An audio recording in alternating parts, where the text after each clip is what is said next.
Yes. Welcome, everyone, to the third episode in Emotions and Healing. And today we're looking at the earth element, digestion, and life with compassion. This is about the stomach, the spleen, digestion, immunity, and emotional balance. As part of this series, we're looking at how emotions are not something to manage or suppress, but signals that guide us towards balance, resiliency, and well-being. In episode 1, we laid the groundwork for understanding emotions through the 5-element wheel. And then we went to episode 2, which helped us explore the fire element, heart, passion, joy, and emotional connection. Today, as we move into the earth element, we're looking at being governed by stomach and spleen, the systems responsible for digestion, nourishment, grounding, and immune resiliency. Earth teaches us how to receive, process, and assimilate, not just food, but experiences, emotions, and expectations. And when the earth is balanced, we feel steady, supported, empathic, and nourished. When the earth is out of balance, emotions such as envy and criticism can arise, and often we mask things like depletion, overwhelm, and over-responsibility. Our work today is to explore how these emotions can mature into empathy and sympathy, and that's often expressed as compassion in action, and doing this without taking an emotional or energetic load from others. So today, I have Kate Montgomery. Welcome back, Kate. Oh, nice to be here. Kate is a holistic health practitioner, certified sports massage therapist, a naturopathic doctor, a bioenergetic wellness professional, and an author. With a foundation in respiratory therapy and decades of experience working with elite athletes, musicians, and performers, Kate bridges Western science and bioenergetic wellness. She specializes in supporting emotional resilience, digestion, nervous system regulation, and performance under pressure, helping clients transform anxiety, burnout, and emotional overload into clarity and confidence. And Denise. Denise, thank you for coming and joining us again. It's so great to have these conversations. Denise is a bioenergetic wellness educator and the founder of Muscle Tuners International. She specializes in touch for health, muscle monitoring, meridian balancing, neurolymphatic techniques. She works closely with physiotherapists, massage therapists, movement specialists, and she helps clients understand how emotional stress, posture, and muscular imbalance affect the immunity, digestion, and long-term well-being. All right. To dive into this podcast, we always want you, the listener, to have a healing session while you listen and are gaining new insights and ideas. So today our tea is Symphony of the Earth. This comes from the Cape Breton Tea Company. And I'm going to ask what Kate and Denise put into their teacups, and then we'll bring in with Symphony of the Earth. So, Kate, what have you got today? Well, I went back to the butterfly pea, which is for memory. It's also for vision, mostly vision. And air pilots in World War II used to drink this flower in order to help their vision. So I'm into my butterfly tea. It's blue, but it's very dark. But I also always add ginger. And because it's 2 degrees outside right now, I want to add my immunity and put my ginger in there to keep me nice and warm and go down into my stomach, which will help soothe it. So here's my butterfly tea. Awesome. Awesome. Thank you for that. And Denise, what did you bring? Well, lately I've also been drinking cups and cups of ginger and nice squirt of lemon, nice yellow. That's the color of the earth element. Today, though, I am bringing also Cape Breton tea. It is a green tea that has calendula in it and sunflower, which is earthy. So, cheers. Cheers. Beautiful. Awesome. Okay. And Symphony of the Earth. This one, we're going to highlight peppermint and hibiscus. Peppermint people often go to help to soothe the stomach. It is for clarity, movement, and relief. Peppermint supports digestion, clears mental fog. So two things you said already, Kate, and helps emotions move through rather than stagnating. And hibiscus is for nourishment and renewal. Hibiscus supports circulation, reminds us to receive support rather than constantly giving it away. We all, I know, have a challenge with that part of receiving. As we sip, there's an affirmation we can bring in. So if you're holding on to a glass of water, you can infuse that water with our intentions, what we have today. And if you've got a cup of tea, you have the intentions of the herbs that you chose. And for us, this is going to be the earth element reaching out for your soul's calling. The synergy of this blend is going to persuade you to shift perspective and receive nourishment. So, welcome to the show, everyone. Cheers. Cheers. Oh, that's good. Okay, so as that settles into the belly, and you notice how your breath changes, usually there's a nice big sigh, you know that you have a sense that you're being supported. And in this context of our conversation today, we are supporting you and providing you with some new insights into how you can look at the stomach and the spleen. So I want to give you a little bit of background on some ideas that you might not have thought about. So in Chinese medicine, the earth element has these two organ systems, and they're considered in the same house. And they need to be conversing with each other, and they also need to be working together. The stomach doing the digestion, transformation, and initiating nourishment works with the spleen, which is assimilating, distributing, and building resilience and immunity. So emotionally, these systems can help us decide, what are you going to take in? What do you want to keep? What do you want to let go of? But when the earth is overwhelmed, emotions become repetitive, critical, and comparative. We all know about those little words in our head that keep coming around, or how you're critiquing what somebody has told you they've been doing and you're critiquing with what would you have done. When earth is supported, we move away from that criticizing piece and we move more into empathy, where we can care with others rather than just for them, and not at the cost of ourselves. So when there's an imbalance, we're giving away too much of ourselves to help others, but we find a balance when this is in balance.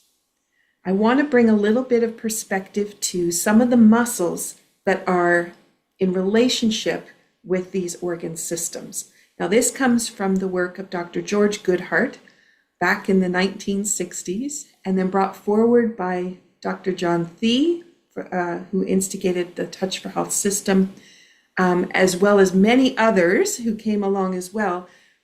George Goodhart was able to bring together the element with the meridians to the organ systems, and then the muscles that linked up to those systems. So this knowledge is really powerful. And I want to bring attention to the way that we're going to look at emotions today, and how Kate and Denise are going to talk about their work that they do and their experience with these muscles and how the body functions and our emotions. So I'm going to draw attention to pectoralis major clavicular, which is part of the stomach meridian. And this one is a muscle on the front of the chest that many of us are familiar with. The pecs, where, they close and open for us. Sometimes they're really tight if we spend a lot of time at the computer or driving the car.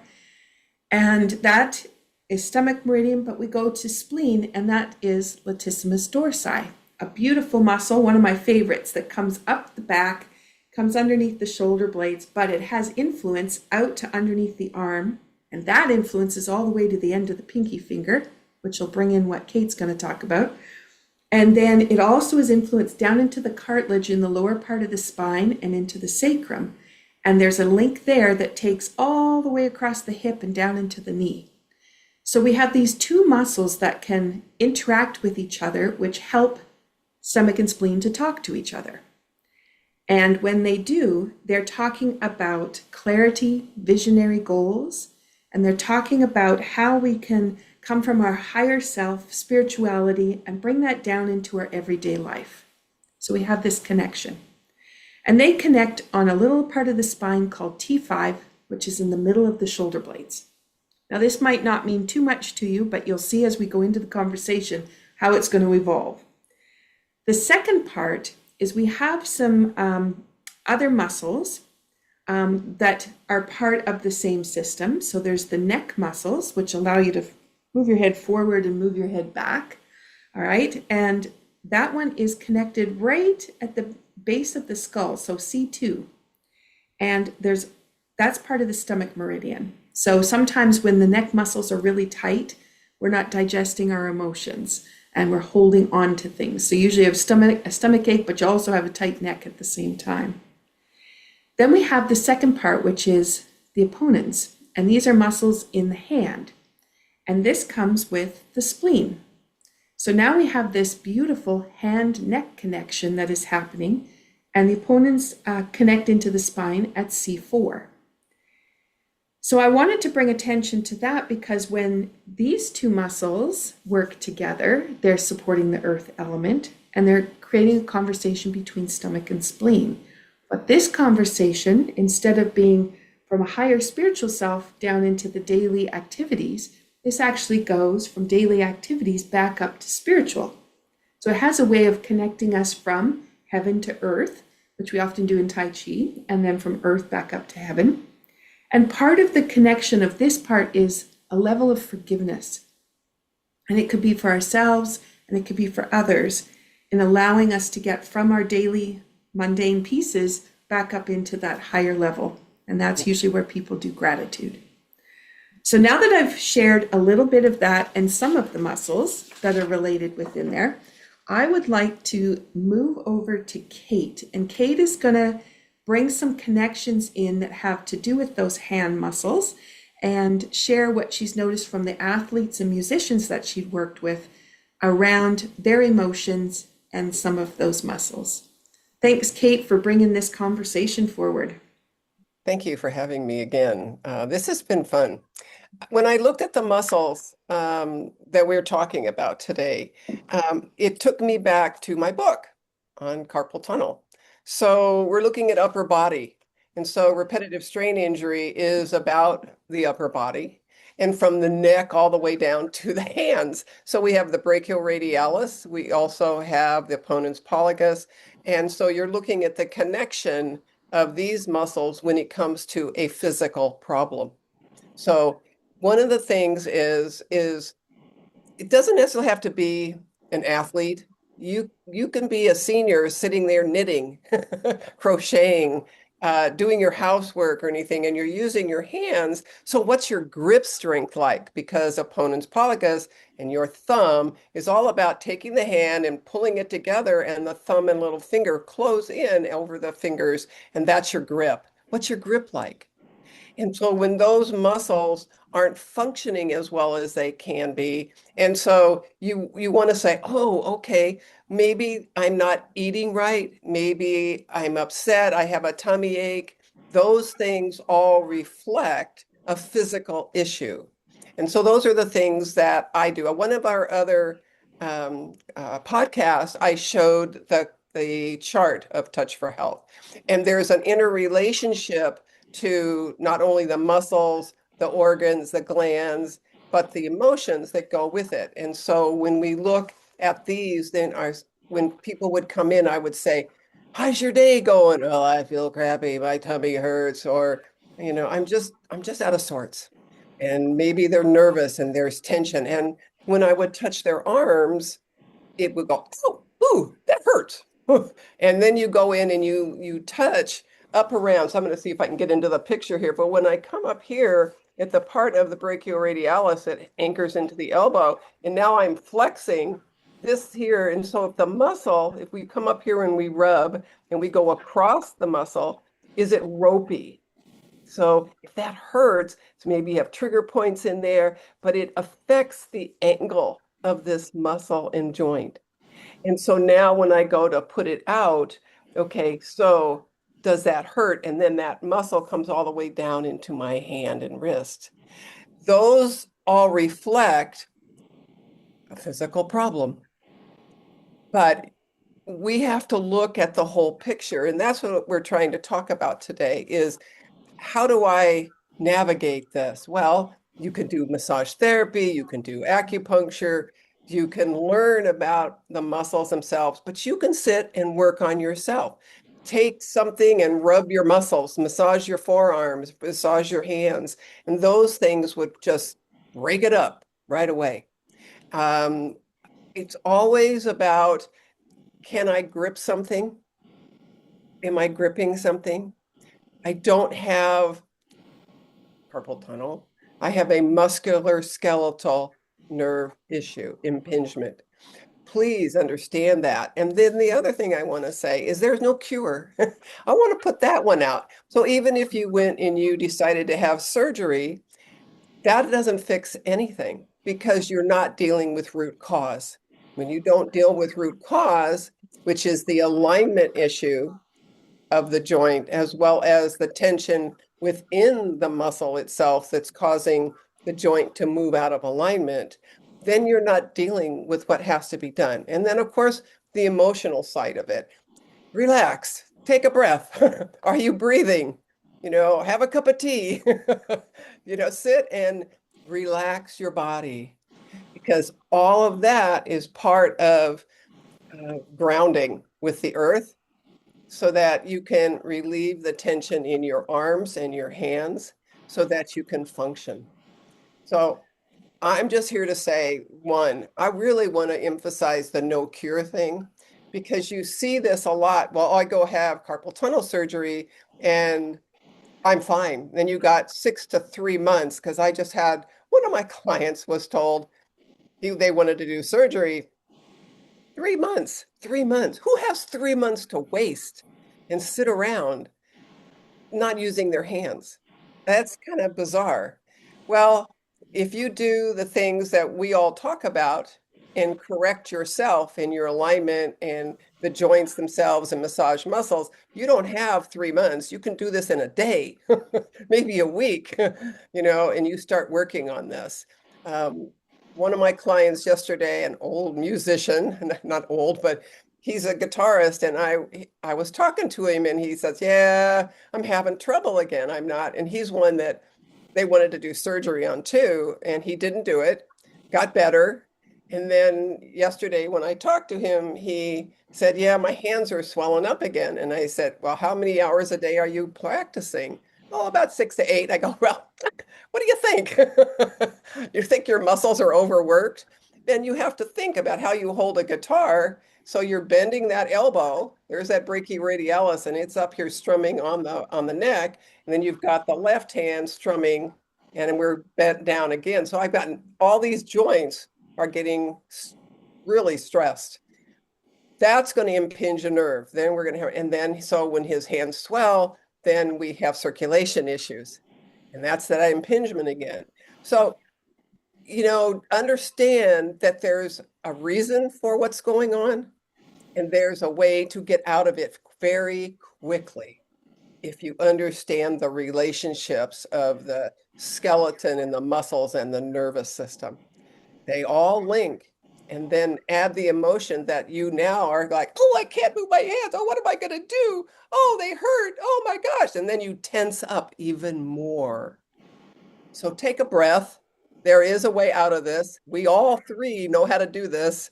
And so just know that don't give up. Don't walk away and say, I'm going to just get cut. Don't do it because you will add more trauma to yourself. We are all here to help you and give you insights to things, and that's what we were trying to do today. So bless you all for listening to this one, and have a great day. So Kate is bringing in the idea that as we hold, just as those people who aren't watching the video version, that when we're holding those muscles in a contraction, then that tightness comes in, and it's that tension that continues to hold and hold and hold. And if you have the same emotions holding, and you're holding those in your stomach, that's the same idea as the muscles holding. And so this opportunity of being able to let go, which I know people are going, how? How are we going to do that? But let's move to Denise, because she wanted to bring in some of these key emotions and what that means to posture. So we're going to add more to the conversation. Denise, do you want to weigh in here now? Well, sure. And first of all, I just want to set the map. Oh, Oh dear. Are you looking at the 5 element emotions here for Yes. Earth? yes, That was not the one I intended on showing. Are we now looking at the 5 element model? yes. Yes. Yay. The Zoom settings have changed lately. You can't pick a specific thing. Okay, so the model is right now we're here in the earth element, as you mentioned, that we're working with spleen energy and stomach energy and how there's various muscles. And I just want to show that this element in isolation that we're talking about today anchors a lot.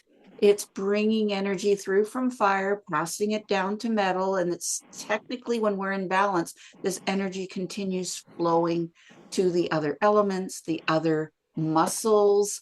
And there's all these deep interconnected sections here that what I really want to share is when a doctor says, this, your constipation or your arthritis or your headaches have nothing to do with X, Y, or Z, because from a Western approach, yeah, the lungs and the large intestine aren't directly connected at all. And the spleen as an organ isn't connected to the stomach at all. And yet they all work in partnerships, and the whole system works in partnerships. So this is why it's so important to talk about the earth element, because this is where so much of our energy springs from. So start there. And the question you asked, I'm a little bit off, is about the muscles and how the emotions support that. Yeah, and you had wanted to talk a little bit about some of those key emotions like worry and faith, how you wanted Right. to bring Well, that into the conversation. I briefly brought up that the 5 element emotions chart, and you saw there was like a plethora, there's a big word, of a lot of emotions. And the Chinese have observed this, other body workers have observed this, that when emotions aren't really fully processed, they can get stuck in our tissues.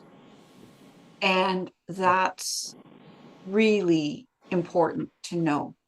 And you don't even need to know specifically what the emotion is. You go to somebody trained like us, and we can help fine tune it and go, gee, how is consideration of and togetherness having anything to do with you these days? And they'll go, oh, whole family story behind that. And you go, oh, and when did that start? And when did your physical discomfort start? And they often match up. So it's fascinating to work in the world of energy as we do. And I see a lot of imbalances with spleen muscles. When people come in, the spleen meridian, this is one of the little weird ones. It also, the spleen and the pancreas are very close to one another, and they actually share one electrical circuit.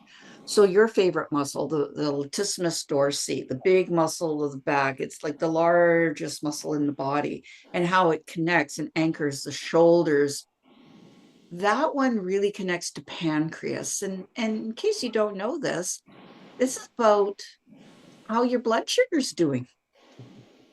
And if you're having blood sugar imbalances, like just about every North American these days, it it is important to listen to the content of this conversation very carefully, because it is not just the poor organ, or the pancreas has both an organ function and a hormone function. So glandular, it's not just about that poor organ. It's about how it fits in with the whole scheme of everything. And that comes back to the key emotions, where I see on my list, it was marked out as anxiety about the future. Well, what is that really? That's worry. A lot of people worry. People learn to worry from their family members when they were young. A lot of people have gone through challenges, right now we're going through one of these, but there's always a roller coaster in financial, the economy, job security, satisfaction, all these things. They affect our pancreas and how it works, and it affects the spleen. Now, you named a number of the spleen muscles, and when I find every one of them are unlocked when I muscle test them, the middle traps, the lower traps, the triceps, the brachioradialis, that one's on the stomach. But all the spleen muscles, ponens, pollicis longus, in the hands, when they are all found to be unlocked, is it really a muscular problem that they're all having, or is it an emotional problem that it's just blown the circuit breaker?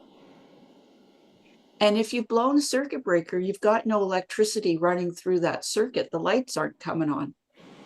And then the muscles can't do their jobs right. And when they can't do their jobs right, it's feedback loop back to the poor old spleen. And then the spleen can't do its job right. And that leaves you at risk of picking up a bug or not fighting off something that your body's creating. It's your immune system. So I see this a lot. And when we wake up these muscles, the flare of vitality and energy is amazing and so fun to watch. And I'll never forget a physiotherapist who was agreeable to me doing a short little demonstration with her. And I said, I notice you have one shoulder higher than the other. That might indicate that the latissimus dorsi on this side is not doing its job of holding the shoulder in place. And she's going, okay. And I go, can I just show you something real quick and see if we can get that to change? And she's going, yeah, try it, type of thing, right? As she kind of crosses her arms, not literally, but you could see you're going to show me something in just a couple minutes. So I did the muscle test for latissimus dorsi on the side where the shoulder was the normal height, and it locked. On the other side, I mean, I could take my baby finger and pull that muscle away. So when we say we muscle test, it has nothing to do with muscle strength. When we do bioenergetic muscle testing, which arose from the physiotherapy type. So here I'm talking to a physiotherapist that's used to pulling with really hard, heavy pressure that you resist. Well, okay, now you're testing muscle strength, but if you do it lightly the way we all do here on this podcast, you're testing how the nervous system is doing talking to that muscle. How is the nervous system doing talking to the gland? Would that be kind of important? Right? How's the system even communicating to your body? How's your body telling your body, your brain, hey, something's wrong here? So I showed her the muscles unlocked. I activated one little reflex. It took about 30 seconds. And I'm saying, yeah, activate reflexes. She says, oh, so do we. And I'm going, yes, I know. And we have different reflexes. Oh, I've studied all the reflexes. And I'm going, yeah, I'm sure you've studied all reflexes they taught you at school, and there's more. And these ones connect to the lymphatic system of the body, the one that I'm activating right now. So if this muscle isn't getting its optimum flow of lymphatic fluid to do what lymph does, your muscle's going to struggle. Okay, she says. So then I retested her muscle and it locked, and I said, feel your shoulders. And instead of it being like out of canter, it leveled. And she's, well, that's very interesting. So that whole demonstration with the talking and teaching, maybe a minute and a half. So we keep chatting a little bit. I was there with a friend who was introducing me.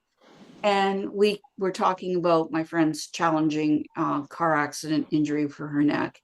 And all of a sudden, the physiotherapist blurts out and described it perfectly. She says, what's happening? I says, tell me, what do you mean? And she's going, I feel this surge of energy. I feel absolute like this, like vitality. But I'm calm. It's not like I've just had a cup of, like, I have energy like I've had a cup of coffee, but I'm calm. What is happening? So that's why I love demonstrating to the public, because most people in North America will have a latissimus dorsi imbalance, or they may have a bit of a blood sugar imbalance. The muscle test can reveal that. They might have a structural imbalance because of an injury. And I've seen that with insurance executives, and I'm going, oh, have you ever noticed that? And they go, yeah. And I do the same thing. I demonstrate it, fix it. And they're wild. They're going, I've had years of physiotherapy and it didn't take this away. And yes, physiotherapy does so much good. But when you're not getting to resolve the whole thing, it's time to look at another tool. So when you have those types of cases, when you're not rehabilitating to the degree you want to be able to open jars in the kitchen again, or to lift and pull and do things, it's time to look at the work we do. So I kind of went all over the track and around the bend, and I'm hoping to come back to anchor that our muscles are connected to our organs and our glands. And when we know that there's an imbalance with either the organ gland or with a muscle, that there is something we can do that reboots the communication and gets it working. And whatever we do for that affects everything in the body, which is why it's so fabulous for general wellness. And there's my big lecture of the day. Oh, and then the stuck emotions. If you're stuck with worry, Yeah. it gets stuck in your tissues. Yes. And you need to recognize, oh, maybe I am worrying. Do I need to worry about that, or can I just put that aside and wait for it to jump up again when it needs to? But what's the purpose of worrying? We all know that worry is really unproductive. It's just a habit. But its flip side is faith in the future. And I love to point people in the direction of something positive, to say, and as a result of us working together today, can you imagine having faith in your future when you go out that door and go back into your world? Can you go back with having a little more faith things will be okay? And people go, oh, wouldn't that be amazing? Well, stop and take a minute and think about it, and think of at least one thing today that will show you, oh, I do have a little bit more faith in how things will turn out. And do that every day. And you'll see that you can keep your body in greater balance and in tune with everything. So there, I'll hand it back to you now. Is perfect. So we've heard about muscles that end up contracted, that 90-degree angle of the elbow, how tension within can create emotional imbalance. And then we've talked about how emotions like worry can sit there and fester and then wreak havoc all over the body. And this brings about a change in how we operate. And I'd like to move towards that change, because we've talked about the muscles, we've talked about the emotions, but let's look at Kate's experience with athletes, because they'll be thinking at that high level. And, we've got to train every day, we've got to get through these things. But I think a key piece that we all brought to the table was having that energy and vitality when things function correctly, and the calmness that comes with that. Yes. And so often athletes, musicians, executives, somebody who's working in somewhere where they've got an assembly of things happening, it's not going right, that tension that builds up. So bringing things back into balance allows for that flow and that calm. Kate, have you got a few examples of? Oh, I do. I thought I was perhaps. just thinking about them. That's a good point to bring up. And an athlete, I mean, they are so different from us. When you look at an elite athlete, I was very fortunate when I lived in San Diego, where a lot of people trained and lived, to meet them. And so, you know, they are just they're like us, but they're not. They have this innate sense and ability to adjust, to overcome anything, to win or to get where they want to go. But at the same time, when you think about that, when I first started, I thought, wow, this is really good. They'll be strong, but you know what? They aren't. It's like you start muscle testing, and then you find out that they work so hard, they don't stop. They may not, because of money, and back then, um, get a massage or get an acupuncture, do the maintenance stuff that needs to get done for this type of whatever they're doing. They're training 8 hours a day or more. And the mental kind of gets forgotten. They're just staying focused right on what they have to do. So one time I went, and I'm thinking of this one athlete in particular.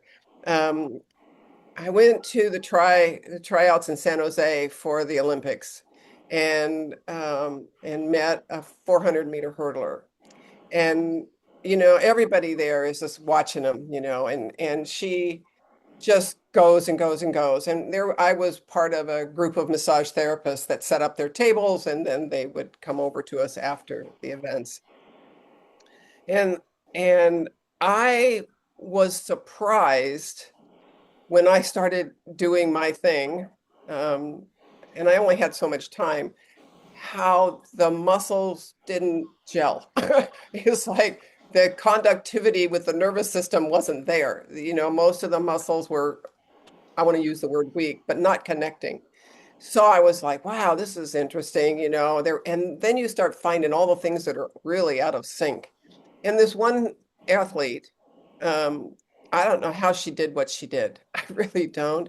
But I went to her hotel room that night and I worked on her, not doing massage because you can't do that before an event, but resetting every single muscle that I could find and rubbing the neural lymphatic reflex points and doing emotional work and getting her ready to go the next day to qualify.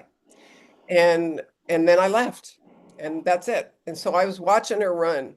Now, one of the characteristics is that she would hold her breath through the run, for the tryouts, and then her thing was, and every athlete knew this, was she'd throw up because she held her breath.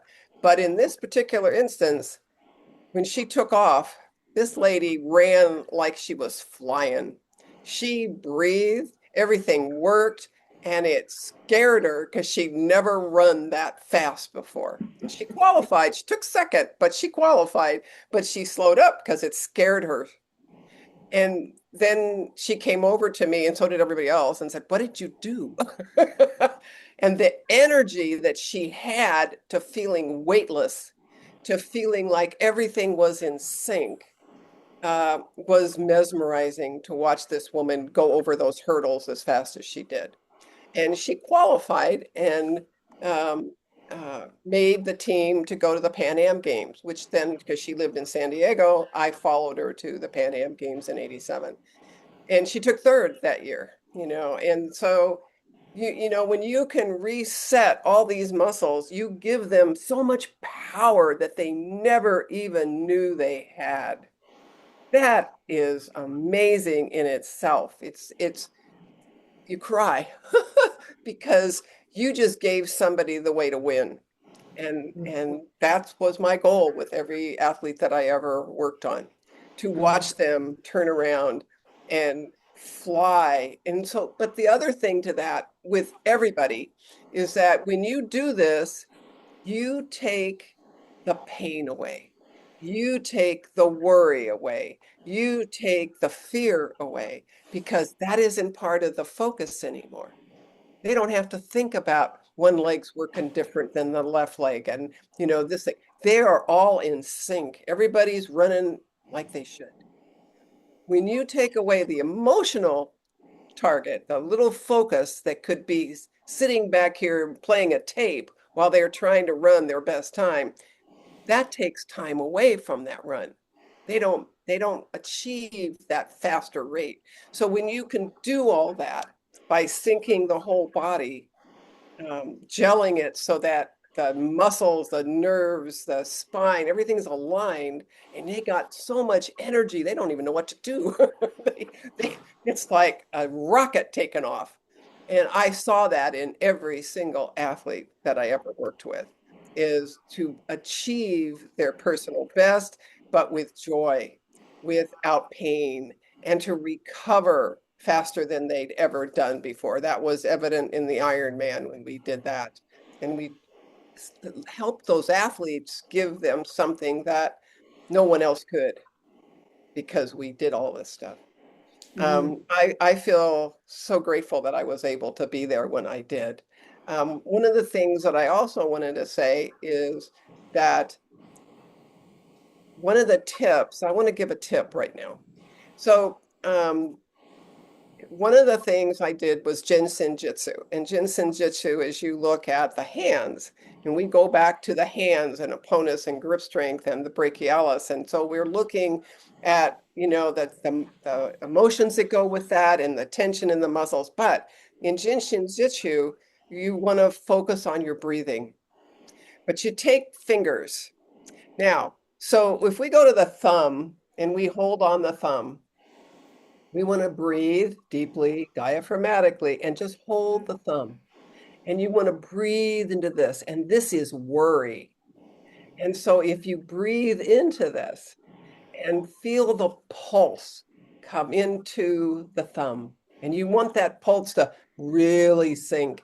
And it takes time sometimes if you haven't done this, but you can pull the energy and the circulation down to this where you feel that pulse going. And you don't do both sides. That's worry. And it's basically just say, I don't worry anymore, or I am calm. I am peaceful. And you say those things over and over again as you try to pull that energy into your thumb to release worry. And then your index finger is fear. And so we have fear here, and we're doing the same thing again on both sides. Middle finger's anger, next one's grief. And then we go through this thing. And each time you do that, you release an emotion in the muscle, in the brain, in the body, so that you can calm. And you're doing it with those deep diaphragmatic breaths. So I wanted to give that quick tip, because that relates to the stomach.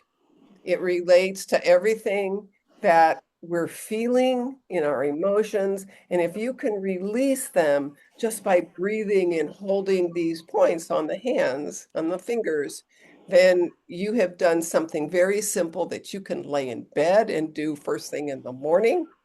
You can do it anywhere. Sitting at a bus stop, sitting in the library. You just said, oh, take a breath, breathe from your diaphragm. Oh, and hold, oh, what am I worried about today? Oh, just let's get going. And then you just let it go. The whole thing is about letting it go so the muscles relax. You get better circulation that way. You're more grounded that way. So there's your earth element right there. So happy holding.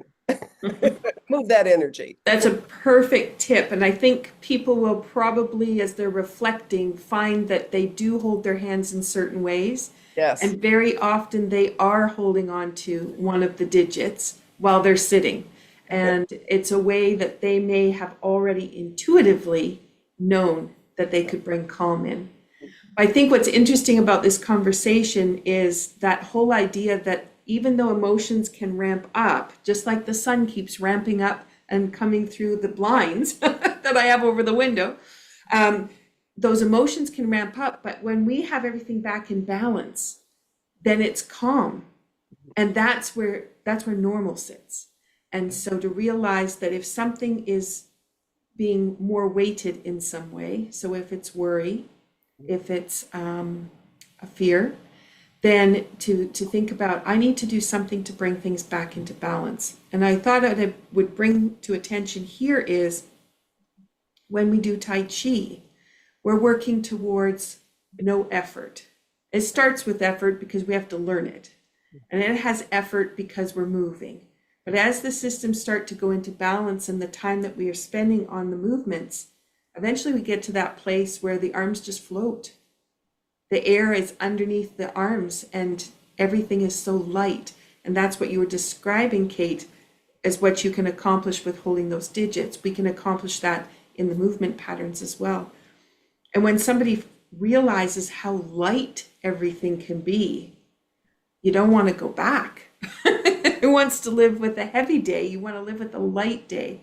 And so this is another way that you might be able to think about how can you bring those systems into balance and look at some of the Tai Chi moves that can provide that, or movement sequences in dance or somatic movement that can bring that around. Okay, let's bring you back into the conversation, Denise, and let's talk a little bit about posture in relation to stomach and spleen and how the body sets itself up to show us that there's stress in those systems. Perfect. So the muscles we're working with, for example, middle and lower traps that are on the spleen meridian, they're in the back of the body. And when they're not doing their job of holding you erect, you slump. How many of us see everybody? Well, it's not just the text neck from holding the phone and looking down. It's the upper body as well is slumping. And I remember my mother almost yelling at me as a child, sit up straight. And I would do it for a few moments, but as soon as my attention was off it, I was back to the bad posture. I've seen this in office workers all the time. I see it in seniors a lot. And what's also interesting is then we have the stomach muscle, the pectoralis major clavicular, which it's a part of the main pec muscle, and the pec minor, which is also on the stomach element, stomach meridian. When they're not working, the shoulders slump forward. So if we've got the stomach meridian muscles not working here and the spleen muscles in the back not working, you have no real control about where your body is in space. You're a sack of bones that's collapsing. And so this is what we often notice when that whole earth element is out of balance. There's this tendency to slump, which is really terrible for your digestion because now you're putting pressure on your gut. It's not designed to do that, to try to work with all the weight of your body collapsed on top of it. Well, not all the weight, but more weight than it ought to have. So these are common what we see. Also imbalance in the neck muscles. So people who can't hold their head up straight, who cannot bring their head up over their shoulders, their head forward posture is very common. People will also, as a symptom, have headaches when these muscles are not carrying a share of the load. And a lot of the tension between the back is because it's trying to hold you up when this is not. So there's all these imbalances that eventually, left unaddressed, lead to pain. And a classic example was a fellow that came to my office 2 weeks ago, and his shoulders were in great pain. Got him tuned up. The range of motion increased in like almost 100% range of motion from almost nothing in an hour and 15-minute session, and the pain reduced from 30 out of 10 to about 2 out of 10. So that's what we accomplished in one session, and he went home. He was happy. I chatted with him about 4 or 5 days later because we were at a meeting together, and says, how's it going? He says, I'm in pain again. The range of motion, still, I've got range of motion, but when I move and I get near normal range of motion, I'm in pain. And I go, get back in here. So that is a signal then that we have reactive muscles And just think about being reactive. Somebody's pushed your buttons and the body does this too. So I muscle tested and I found out there was not one pair of muscles that was reacting to one another. There were 5. Hmm. So in a single session, easily able to identify which pairs of muscles were not working and get them to stop fighting with one another. And the pain went completely gone. I followed up with him about 5 days later. How's it going? He says, absolutely delighted, pain-free. And guess what muscles those all were attached to his shoulders?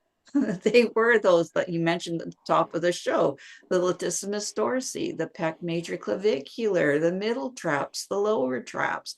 All of those muscles were fighting with one another, along with the muscle between the shoulder blade that's on the liver meridian, which interestingly, if your pancreas is not managing your blood sugar properly, the liver tries to help. And they're like next door neighbors that borrow a cup of sugar from one another at dinner time. They often try to help one another. So when one's in trouble, the other one's often in trouble. So I was so delighted that something so basic, and I go in with a complete neutral attitude. I wonder what muscles are fighting with one another, including a muscle that supports spinal energy, that connects in to all of them connected to the shoulder in some way except one. One was a hip muscle. And here we go again. If you're a therapist, you're only going to look at the shoulders. Or you're going to try to get the pain out of the shoulders. So what if every time you take a step forward and your opposite arm is supposed to move forward and you've got an argument there, and you're going to have pain? So that is an example of posture and pain signals that you might find when the earth element is out of balance. Perfect. So we've talked around about ways that you can make changes. So we've given you a couple of tips and tools as we've been talking. We've helped you identify when emotions are where they shouldn't be or heightened to a place that where you can't find calm, then you know things are out of balance. And we've talked about sessions. So going and visiting with someone who does bioenergetic wellness, which is what we call it in Canada, or specialized kinesiology, which is what we call it elsewhere in the world, and going and being able to find someone who can find those priority pieces that need to be addressed so that you can have harmony coming back into the system. So if you want to find Kate and you want to learn more about some of the things that she's doing, you can email her at katemontgomery@me.com, and Kate will be happy to answer any of those questions. And for Denise, you can find at Muscle Tuners International, and it's muscletuners.ca. Is that right, Denise? That's correct. And Denise will be able to either work with you one-on-one, put you into a course that she's offering, or provide you with training if you're looking at you want to advance some of the skills that you have and start to use these tools every day. I talked a little bit about Tai Chi. So I teach online and in person, and I provide the insights into these different systems through movement patterns. And so this could give you another way where you would be able to start to learn more about how the body functions. Further to that, you might want to do a Touch for Health class or a Muscle Tuners class. So those are ways that you can start to learn these techniques. Muscle Tuners you'll find on Denise's website. And if you're looking at my website, you'll see my Touch for Health courses offered there. But you can also go to cambywell.org. And at Cambywell, we also have a list of other people who are teaching the Touch for Health courses. So then maybe you can find someone in your community so that you could do it in person or you can do it online. So I wanted to give you that background because as you're thinking about, well, how do I get into this and how can I learn about it? We have lots of different ways. That sun is just going to continue to shine and make me turn into a beam here. Okay, So with that, I want you to be able to walk away from today's topic on the earth element and stomach and spleen to realize emotions are a big part of how these systems function. And when you're not addressing that, challenges can happen. And those can be on the mundane, everyday level of things that you're doing, all the way up to the different spiritual aspects of your life that you're looking at. What do you believe in? What are you grateful for? What are some of the things that you try to bring into your life that nourishes yourself and others? And in bringing all that together, we're going to continue down the line. So the next episode, we will be looking at the metal element. We'll be looking at how the lung and the large intestine play a role in the way that you feel. We'll be looking at the emotions of grief, guilt, and regret. Emotions that all of us carry from many different aspects of our life. We'll be able to explore that. Okay, from this, I just want you to think about what nourishes and supports you, what might weigh you down, and that remember that the emotions you're experiencing are guides. They're not burdens, but they're just a spark to remind you. Go find out how to bring things into balance, and you can change the outcome and the way your day is going to go. We're looking for ease and calm. Denise and Kate, thank you so much for the conversation today and bringing the insights that you did. I just love where we can take these conversations and the depth. All right, everyone, if you can like, subscribe, comment, share these episodes with others so that they can learn and grow with the knowledge, that would be great. And as you move forward into your day, we wish you well. Take care. Cheers.